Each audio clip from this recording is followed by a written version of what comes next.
So let's start.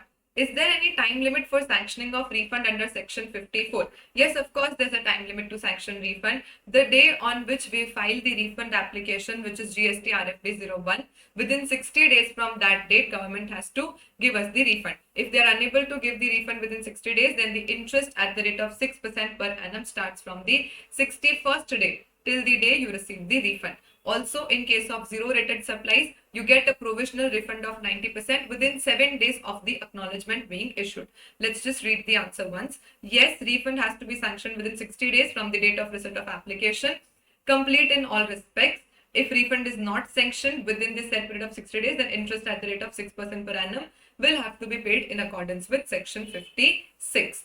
However, in case where provisional refund to the extent of 90% of amount claimed is refundable, in case of zero rated supplies, that too within 7 days from the date of acknowledgement of claim being issued. Done. Then discuss the provisions relating to refund of the amount of advance tax deposited by a casual taxable person. Now this as such have no nexus with whatever we've studied in the chapter of refunds. We know under section 27 that a CTP or NRTP is required to deposit advance tax at the time of making registration application. In any case, if that amount is not utilized, they can claim it as a refund. So the amount of advance tax deposited by a casual taxable person shall be refunded only when such person, in respect of the entire period, has remained in force, furnished all returns required, and further refund of any amount after adjusting is given is given whenever you claim the refund. In case of refund under export of goods, they are saying export of goods, whether bank remittance certificate or FIRC is necessary for granting refund, the answer is no. If you see the documentary evidence required table that I've given in the beginning of the chapter, we've seen that for goods you only need to furnish that statement and copy of invoices, but for services you also need to furnish this bank realization certificate or FIRC. Why? Because there is this requirement of forex being realized in case of export of services. So in case of refund on account of export of goods, refund rules do not prescribe BRC or FIRC as a necessary document, but for export of services, this details will be required. When is a deficiency memo issued? Deficiency memo is issued when your refund application is not complete in all respects. Deficiency memo issued in GST DRC 03. So rule 90 prescribes for communication in prescribed form. What is the prescribed form? The prescribed form is GST DRC 03. As I said, there's no need to remember these form numbers for examination purpose. They also in suggested give the prescribed form only. If you remember, very good, you can write. If you don't remember, it's okay. You can always mention prescribed form. Where deficiencies are noticed, that rule also provides that once deficiency memo is issued, you cannot rectify it. As such, you will have to file a fresh new refund application only. So claimant is required to file a fresh application after rectification of deficiencies. Right. State the exceptions to the principles of unjust enrichment below that table of documentary evidence. Below that table of documentary evidence, I have mentioned already the exceptions where unjust enrichment does not apply. If you remember one or two out of it, one very simple was the wrong termination of place of supply as per section 77. Then it was when you are claiming refund under inverted duty structure, refund in case of exports, any other notified people. In all of these cases, there is no need to prove any unjust enrichment. Right. Sure. Question number 6. Super Engineering Works, a registered supplier in Haryana, is engaged in supply of taxable goods within the state. Given below are the details of turnover and applicable GST rates of the final product. Okay, and ITC they've given. So product A, B and C, turnover is 5 lakh, 3 lakh 50 and 1 lakh respectively. Output rates they've given, ITC availed they've given, and input rates they have given. So can we see that for product A and for product B, the input rate is higher as compared to the output rate. Therefore, can this qualify as a category of inverted duty tax structure? The answer is yes. But for product C, the rate of input as well as output is same. Therefore, product C is not an inverted rated product. Right. Determine the maximum amount of refund of unutilized input tax credit that Super Engineering Works is eligible to claim. Okay, but they are saying provided that product B is notified as a product in respect of which no refund shall be allowed. So they are saying that okay, we understand that product B is an inverted rated product, but still it is notified as a product for which you are not going to get any refund. Therefore, we understand even if the rate of output is lower as compared to the rate of input, still we cannot consider product B as inverted rated product. Therefore, only product A is our inverted rated product. Do you remember the formula? Do you remember the formula for maximum refund in case of inverted rated structure? Yes. So we knew net ITC, whatever is our total net ITC, and that will only include inputs, not input services, not capital goods. But this net ITC is with respect to the total adjusted turnover. And we only need refund with respect to inverted rated turnover. So we know net ITC into inverted rated turnover upon total turnover. But why to give you entire refund? Because there is actually some amount payable also. So here we will reduce whatever is payable under inverted duty structure turnover. But why to pay this entire from input only? Therefore, we apportion it with net ITC upon input plus input services. So this was the formula. Let's put the figures in formula. So net ITC, what is the total net ITC? 54,000 plus 54,000 plus 10,000. So 54,000 plus 54,000 plus 10,000. It comes to 118,000. Okay. Multiply by what is my inverted rated turnover only for product A, because they are saying product B is notified. No refund will be available with respect to that. So the turnover of product A is 5 lakh. So multiply by, I will do 5 lakh upon what is my total turnover? 5 plus 350, 850 plus 1 lakh, which is 9,50,000. So total turnover is 9,50,000 minus what is actually payable. So on a turnover of 5 lakh rupees, if 5% is the rate of GST, so 5 lakh into 5%, which gives me 25,000. So 25,000 is what I am required to pay. Multiply by. Now here they are saying that whatever inputs we've availed, whatever ITC we have availed, everything is with respect to inputs only. So the ITC availed for input services is 0. So therefore, if I do multiply by 118,000, which is net ITC, plus 118,000 or input and input services is 0. Therefore, this will automatically get cancelled because they have not given any figure with respect to input services. So let's just solve this. So 118,000 multiply by 5 lakh divided by 9.5 minus 25,000, and this gives me 37,105, right? 37,105 is the amount of maximum refund under inverted duty tax structure. Is this clear to all of you? If you want to note it down this way, please do it. If not comfortable with the suggested answer given. Quickly, everyone. How did this 25,000 come? You can also mention this. This is 5 lakh, which is inverted rated turnover multiplied by 25%. Say yes or no. Clear with everyone. Since there is no input services, therefore this equation gets cancelled. And B not considered because notified. If nothing would have been mentioned about product B, we would also have considered product B for our inverted rated turnover. Yes, everyone, done? Sure. Let's proceed further. With reference to section 54.3, mention the cases where refund of unutilized input tax credit is allowed. So two cases we know where refund of unutilized input tax credit is allowed. One is when we make export without payment of tax, and another is the inverted duty tax structure. So as per 54.3, registered person may claim refund of unutilized ITC at the end of period in following cases. One is the zero rated supplies and another is accumulated ITC on account of inverted duty tax structure. Simple theory question covered in notes. State few cases where refundable amount shall be paid to the applicant instead of being credited to consumer welfare fund. So normally the amount is credited to the consumer welfare fund, but if it is the refund which is arising because of the export of goods, or let's say refund of unutilized ITC, or refund of tax paid on supply not provided either wholly or partly, for which invoice has not been issued, refund voucher, means these are all the cases of where unjust enrichment is not required to be proved. Obviously, see, normally refund always gets credited to consumer welfare fund unless you prove that there is no unjust enrichment. So these are the cases where no need to prove unjust enrichment, refund will always be given to you and not be credited to consumer welfare fund. So this is the same question only. We understand that the answer is going to remain same that we studied here, exceptions to principles of unjust enrichment. It's just that they've twisted the question saying that the refund will be given to you and not credited to consumer welfare fund. Sure.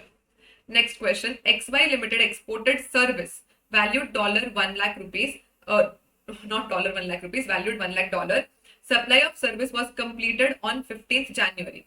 Payment was received on 28th February. Refund claim was filed by Y Limited in respect of tax paid on input services of 6 lakh on 31st March. Refund claim was sanctioned on 30th June. Amount of refund will we get the amount of refund? Okay. So we know that in case of services, we need to first of all make application within 2 years from relevant date.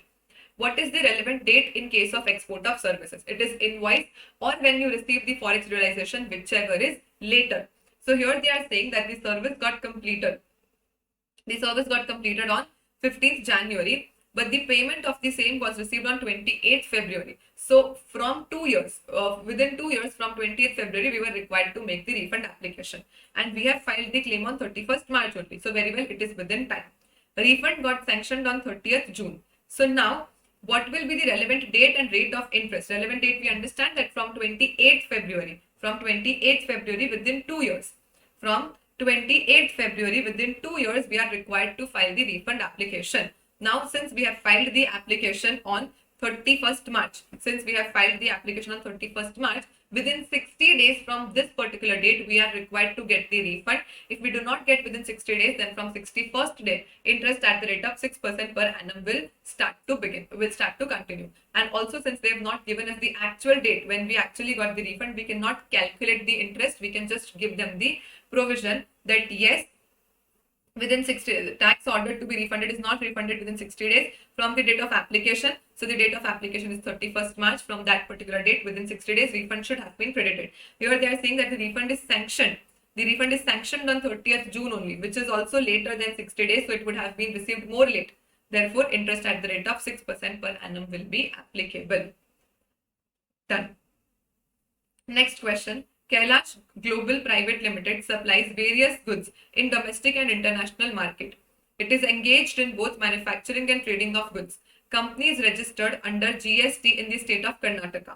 So we are registered in the state of Karnataka and we export goods without payment of tax under letter of undertaking. So the export of goods are done without payment of tax and registered in the state of Karnataka.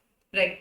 The company has made the following supplies. What is the required part here? They are asking us to determine the maximum amount of refund admissible. What is going to be the maximum amount of refund which is admissible?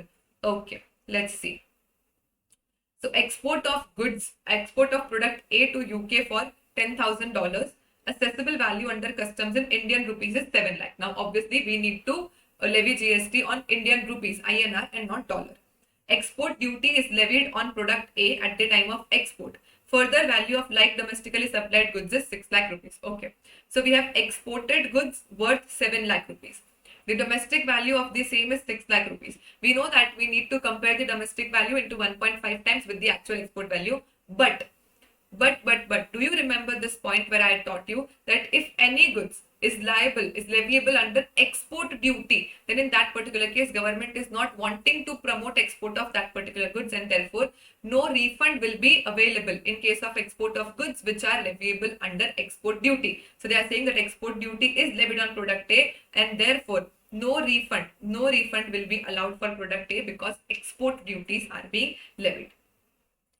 See, the module questions are completed here only. These are the additional past examination RTP, MTP questions that we are solving because in module not much questions with respect to refunds are given. I guess this question 11, question 12, all of them are past examination questions only. So just for practice purpose, I'm making you do, otherwise you'll not be able to understand. Sure. Then domestic supplies of taxable product B during the period excluding tax at the rate of 5%, inputs used in manufacturing of goods are taxable at the rate of 18%. Okay. So this is a case of inverted duty tax structure because the inputs are taxable at the rate of 18%, but the outputs are taxable at the rate of 5%. Not notified as a product means this is not notified as a product where refund is not available. Therefore, for this particular product, refund will be available. Right. Sure. So domestic sale is 10 lakh rupees. Now, supply of goods to export oriented unit ITC has been claimed by the recipient. Okay. So we understand first of all that a supply to export oriented unit is considered as a deemed export and we can claim refund with respect to same.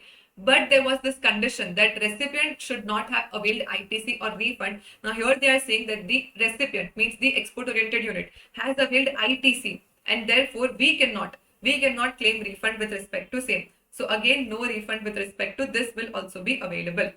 Then export of exempt supply of goods, value of like goods domestically supplied are 5 lakh rupees. Okay. So normally the ITC for exempt products is blocked. But this note also had made you write that whenever you export an exempt product, it becomes zero rated, and you also start getting ITC of the same. So yes, with respect to this particular export, we will get a refund. Now domestically, these goods are supplied at 5 lakh rupees. So let's compare 5 lakh with 5 lakh into 1.5, because the domestic value into 1.5 times compared with the actual export price. So 5 lakh into 1.5 comes to 7.5 lakh, which is higher than 6 lakh rupees. Therefore, the relevant turnover would be 6 lakh rupees only. Right. Now they are saying that the ITC available on inputs including 50,000 on export of exempt supplies. See, if this would not have been an export, but a normal exempt supply, then we would have blocked the ITC of 50,000. But since it is export of exempt supply, therefore full ITC will be available. Capital goods they have given, input services they have given, including 18,000 on outdoor catering. So this 18,000 will become blocked credit, and we will not avail this same credit. Okay, done. Now we need to calculate the maximum refund that will be available to us. First of all, for export of product A, no refund will be available. Understood why? Because export duty is levied. Then let's see product B, domestic supplies, which is a case of inverted duty tax structure.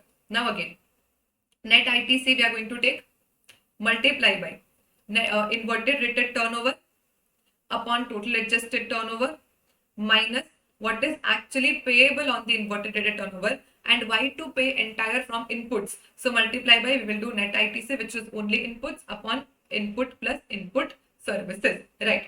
Now what will be the amount of net ITC? So in case of inverted rated turnover, net ITC includes only and only ITC with respect to inputs. So ITC with respect to inputs is 3,50,000. So simply here net ITC will become 3,50,000. Now for total adjusted turnover, we are going to consider everything. So for total adjusted turnover, all the turnovers will be considered. So simply 7 lakh plus 10 lakh plus 5 plus 6. So 7 plus 10 plus 5 plus 6, which comes to 7 plus 10 plus 5 plus 6 comes to 28. So total adjusted turnover is 28 lakh. Right, understood. Now, what will be my inverted rated turnover? Only and only 10 lakh. So my net ITC, which comes to 3,50,000, multiply by my inverted rated turnover 10 lakh upon total turnover 28 lakh, minus what is actually payable. On this 10 lakh, 5% is my actual outward payable. So simply 10 lakh into 5%, not actually required to do also. So 50,000 is what I am required to pay, multiply by 3,50,000 is my net ITC upon input plus input services. Upon input plus input services means this capital goods ITC are going to ignore.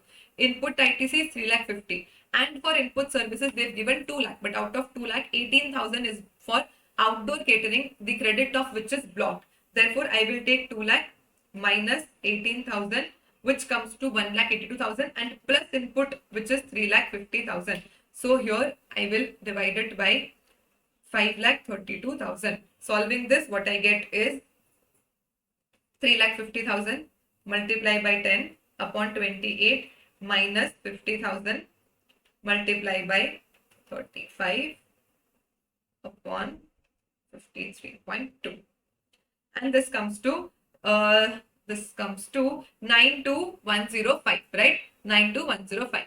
Did everyone get this answer of 92105? Quickly tell me yes or no for inverted rated turnover. Inverted duty tax structure, I would say.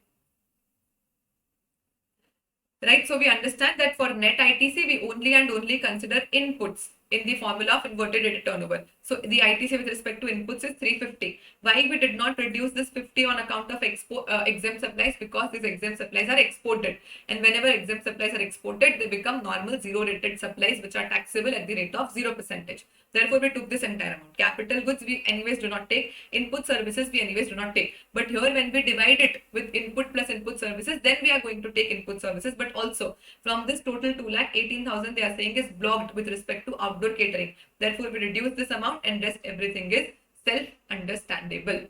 Done. Now here also we know export oriented unit, we are not going to get any refund.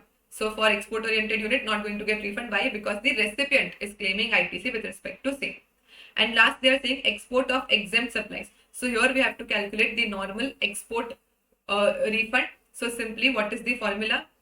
We say turnover of zero rated supply of goods plus turnover of zero rated supply of services upon total adjusted turnover and multiply by net ITC.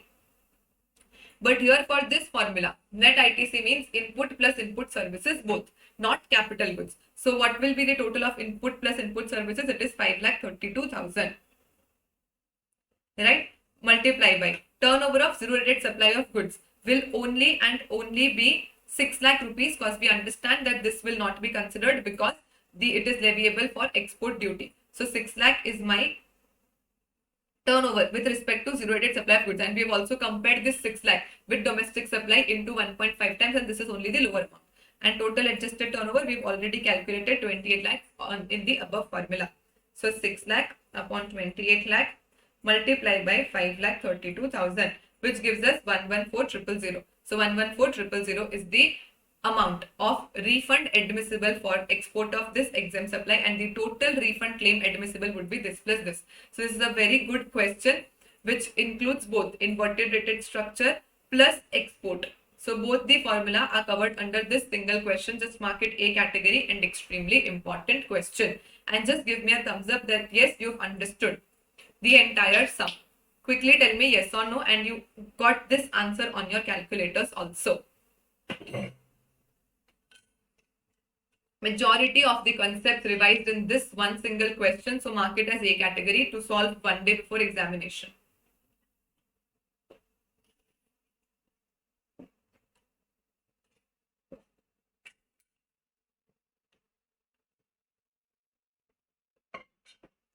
Done? Clear? Chalo. Let's proceed.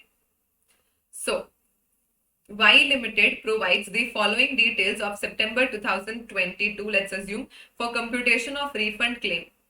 Compute the eligible claim. Okay, so we simply need to compute the eligible claim.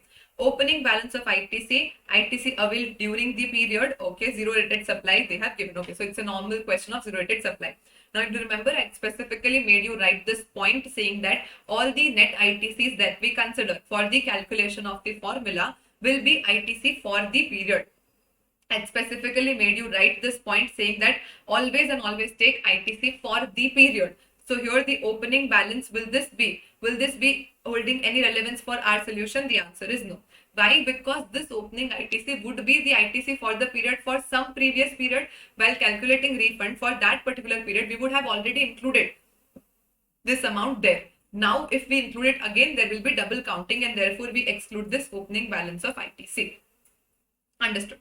Now, ITC availed during the period, they are saying, which includes the claim of refund made 5 lakh eligible for 4A, 4B. So we know that 4A, 4B we are always going to exclude from the formula. So ITC, total ITC is 25 lakh, but out of that 5 lakh is for 4A, 4B. That we are going to exclude. So our net ITC becomes 20 lakh, right? Net ITC is 20 lakh. But this is with respect to the total turnover, and we need to apportion it only for our zero rated supplies. So we remember the formula, yes, zero rated supply of goods plus zero rated supply of services upon total adjusted turnover multiply by net ITC. Yes, so net ITC is 25 lakh, but it includes 5 lakh. It is including 5 lakh under sub-rule 4A, 4B. Therefore, we are going to take only and only 20 lakh. So this will become net ITC is 20 lakh. Now, opening balance irrelevant. Zero rated supply of goods made under the period without payment of tax under bond LUT, which includes supply of 1 crore, for which refund claim is made under 4A, 4B. So the total zero rated supply are 6 crore, out of which 1 crore is sub-rule 4A, 4B. So we reduce that, and therefore the turnover of zero rated supply of goods becomes 5 crore, 6 minus 1.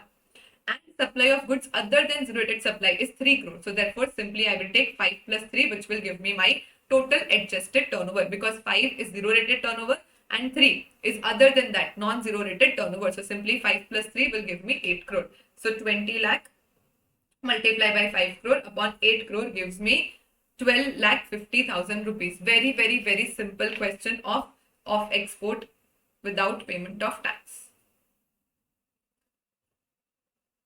There's nothing tricky in this particular question. Just to remember that you always exclude the turnover as well as ITC of sub-rule 4A, 4B while calculating the refund amount. So very simple question it is, right? Would say that question number 12 you try on your own. Okay, chalo, let me make you do it. I'm not giving any homework here. Let's solve everything. So Synotex Private Limited manufactures taxable goods Q and exempt goods S. Product S is sold in international market without payment of tax. Now understand, whenever there's an exempt goods being sold in international market, it automatically becomes zero rated supply. So even if S is normally exempt in India, but if we are exporting S, it will become a zero rated supply for us. The company is registered under GST in the state of Maharashtra. Okay, so for now, what we understood is that Q is anyways taxable, S is exempt, but S is also being exported, right? Company provides the following information in relation to various supplies made by it during the period. Okay, so product S has been exported. So we have exported 12,000 euros pounds product. Product Q has been supplied to Betty Enterprises within India for 20 lakh rupees. Okay, so the domestic sale of product Q, which is anyways taxable, is 20 lakh. The above amount are exclusive of taxes. Company provides the following information in relation to tax paid on inward supplies. So on inputs, we have availed this ITC, capital goods this, and input services this. All of the above are used in the manufacturing process only. Done. Additional information they've given that the value of S exported to UK in Indian rupees is 12 lakh. So what is relevant for us? They have already converted the pounds into Indian rupees and given to us. So we do not need this amount now because we will anyways need the rupee amount to calculate the GST portion. So we understood that S, which is normally exempt, is exported to UK and the export value is 12 lakh rupees. So now we are not going to consider it as exempt because since we have exported, it automatically becomes zero rated. So there's a zero rated export of 12 lakh rupees. However, value of such product when supplied domestically in similar quantities is 10 lakh. So we compare 10 lakh into 1.5 times, which is 15 lakh, with 12 lakh, whichever is lower. Therefore, we are going to take the actual amount of 12 lakh only because 12 lakh is only the lower amount. Right. Betty Enterprises is a 100% export-oriented undertaking. It has claimed the ITC on goods supplied by it to Synotex Private Limited. Okay. So whatever we have supplied to Synotex Private Limited, for that we have claimed full ITC and we ourselves are export-oriented units. The balance in the electronic credit ledger of Synotex at the end of the tax period for which refund application is claimed is 5 lakh 80 and okay. Do you remember this? The maximum amount of refund. I taught you maximum amount of refund would be lowest of the three. One, as per the formula. Second, at the time of filing refund application, what balance you have. Third, for the period which you are filing refund application, after the end of that period when you file GSTR 3B, what is the balance available with you in the credit ledger? Of the lowest of the all three will be the final refund amount given to you. So this and this point we understand that they've given that at the time of filing refund application, 3 lakh was my balance in credit ledger. And I am filing whatever for tax period I'm filing return. After filing 3B of that particular tax period, 5 lakh 80,000 is the amount available in my credit ledger. So whatever answer comes as per formula, I'm going to compare it with these two figures and the lowest will be my admissible refund. Yes, understood. So simply turnover of zero rated supply we are going to calculate. Then see, my turnover of zero rated supply is 12 lakh rupees. So turnover of zero rated supply is 12 lakh rupees.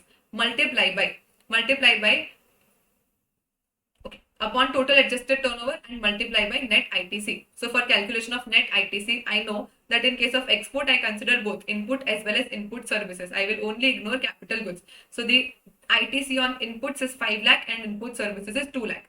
Therefore, my net ITC will become 7 lakh rupees. Zero rated turnover is 12 lakh. And other than that, domestic turnover of 20 lakh is also there. So 12 plus 20. 12 plus 20 will be my total adjusted turnover. So 12 lakh upon 32 lakh multiply by 7 lakh rupees will give me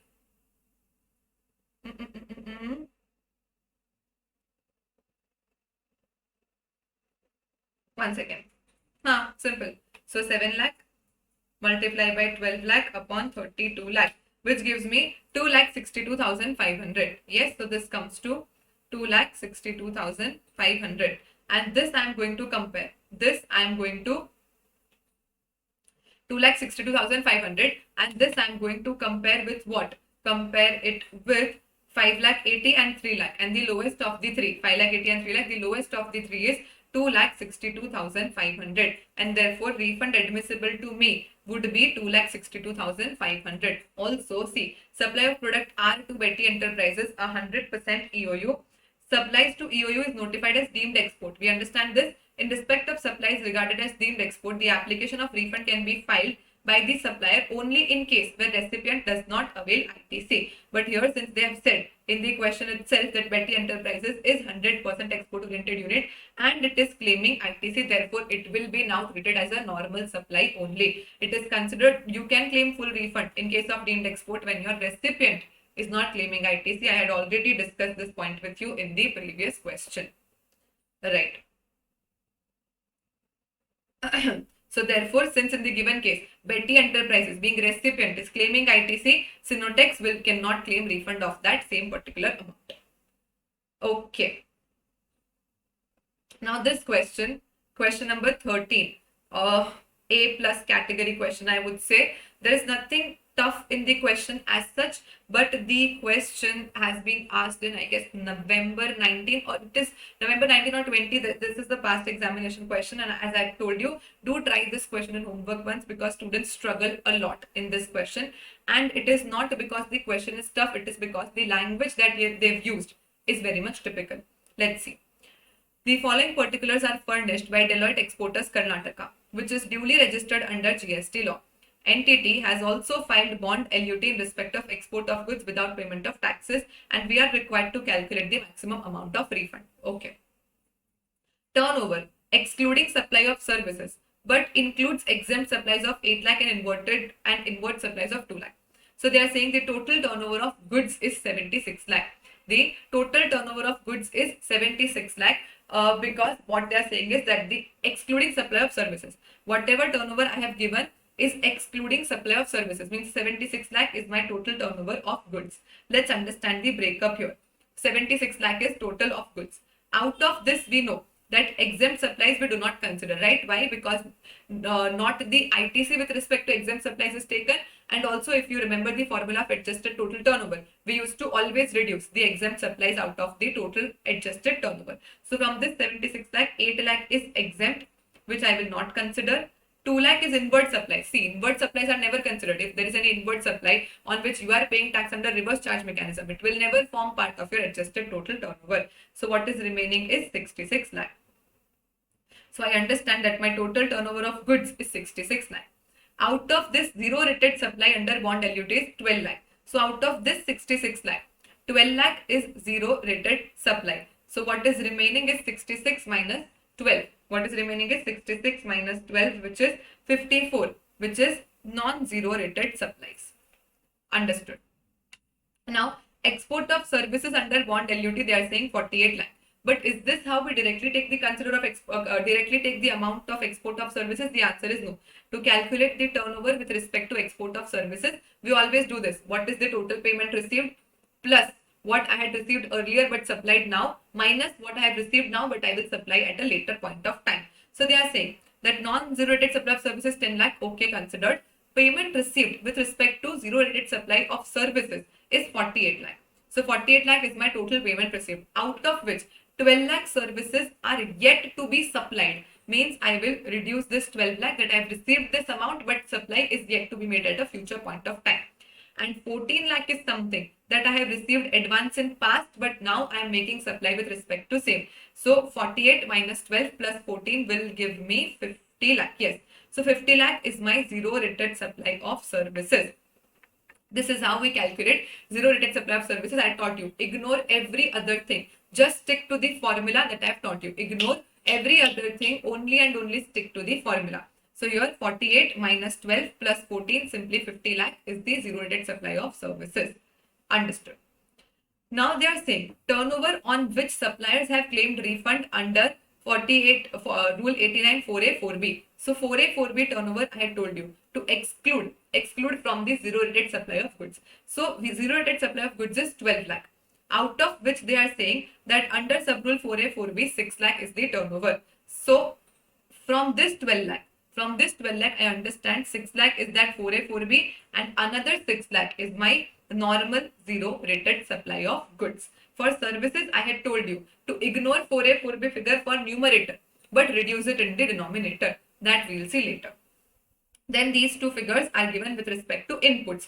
So ITC on input services is 12 lakh, out of which 2,40,000 is with respect to 4A, 4B. So for calculation of net ITC, I will simply reduce 2,40,000 minus 12 lakh, which gives me 9,60,000.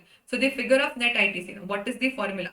Formula is zero rated supply of goods plus zero rated supply of services minus upon total adjusted turnover multiplied by net ITC. I got my figure of net ITC, which is 9,60,000. I also got the figure of my zero rated supply of services. Zero rated supply of services as per formula, which is 50 lakh. Right. Now, zero rated supply of goods also we understood, which is 6 lakh. Why? Because 76 is the total figure, out of which 8 lakh exempt and 2 lakh inward we are anyways going to ignore. So what is relevant for us? 66. Of this 66 we understand that 12 lakh is what? 12 lakh is zero rated supply of goods, out of which 6 lakh is under 4A, 4B, which we are not going to consider. Therefore, remaining 6 lakh only is my zero rated supply of goods. Done. Now let's talk about total adjusted turnover. Now total adjusted turnover simply says that zero rated supply of goods as you take as it is, which is 6 lakh, plus zero rated supply of services, which also I am going to take as it is 50 lakh. Other than that, whatever is non-zero rated, you also consider that. So non-zero rated supply of services they have given in the question, which is 10 lakh. So that I am going to take as it is 10 lakh. So non-zero rated supply of services, which is 10 lakh. Plus I also need to take non-zero rated supply of goods. So what is my non-zero rated supply of goods here? Sorry. My non-zero rated supply of goods is 45 lakh. Non-zero rated supply of goods is 45 lakh. We've already calculated and kept it on side, because this 6 lakh, which is in relation to 4A, 4B, not to be included in numerator also and not to be included in denominator also. This 6 lakh zero rated I have already considered. Now therefore plus 45 lakh is what I am going to add with respect to my non-zero rated supply of goods. Now this only one hidden adjustment which says 4A, 4B turnover with respect to services. 4A, 4B turnover with respect to services. This you need not reduce from the numerator, but you need to reduce from the denominator. I had specifically made you write this point, saying that for numerator we stick to the formula, which is saying payment received plus advance received supply advance received in past, supply made, or reduce advance received now but supply to be made in future. So this is my numerator. And now from denominator I will be reducing minus 6 lakh. I will be reducing this 6 lakh, which is 4A, 4B turnover of services. Why? Because the formula of total adjusted turnover says that you reduce this amount, but the formula of zero rated supply of services is not mentioning in the barrack to reduce this particular amount. For goods, they have specifically written that you reduce this amount, therefore we reduced it here only. So it is all about the number game that you need to understand, and the bottom line being this 6 lakh. This 6 lakh we will not reduce in numerator, but we are going to reduce in denominator. So solve this, and what is the answer that you get? So it is 6 plus 50 plus 10 plus 45 minus 6, right? Multiply by 56, multiply by 9,60,000, and it gives me 512,000. Is that the answer? No, what mistake we've made? One second. So 9,60,000 is the net ITC. Turnover of zero rated supply of goods 6 lakh. Turnover of zero rated supply of services 50 lakh. Understood. Total adjusted turnover. Total adjusted turnover is 114. Okay, what mistake we've done? One second. 6 plus 50 plus 10 plus 45 minus 6. Array. One second. So my total turnover is 66. Yes. 76 minus 8 minus 2 gives me 66 minus 12 is, okay, this is not 45, this is 54. Ha ha ha. This is not 45, this is 54. 66 minus 12 is 54 and not 45. So just change it to 54 here. This is 54 lakh. Okay. So simply 6 plus 50 plus 10 plus 54 minus 6. Multiply by 56, multiply by 9 lakh 16. Yes, it comes to 471579. So 471579 is my maximum allowable refund which I will get under GST by using this formula. Is everyone clear with this point? If you want to note down anything, please do it.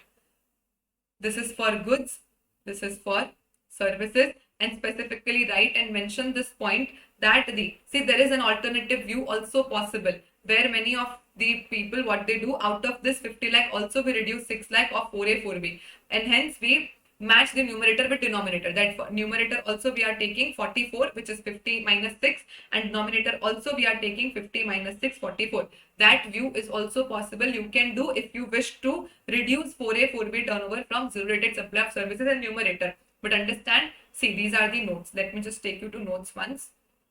And this is the exact answer as per ICAI suggested solution. So if I take you to notes, see, for the formula we've written zero rated supply of goods excluding 4A 4B, right? Services, nowhere it is written to exclude 4A 4B. Again, in adjusted turnover we have written to reduce 4A 4B turnover. Therefore, we've done for goods, we've done for denominator, but we've not done for services numerator. And rest everything is very much simple and self-explanatory. So quickly tell me you understood all the questions of refunds under GST and it is done. Yes.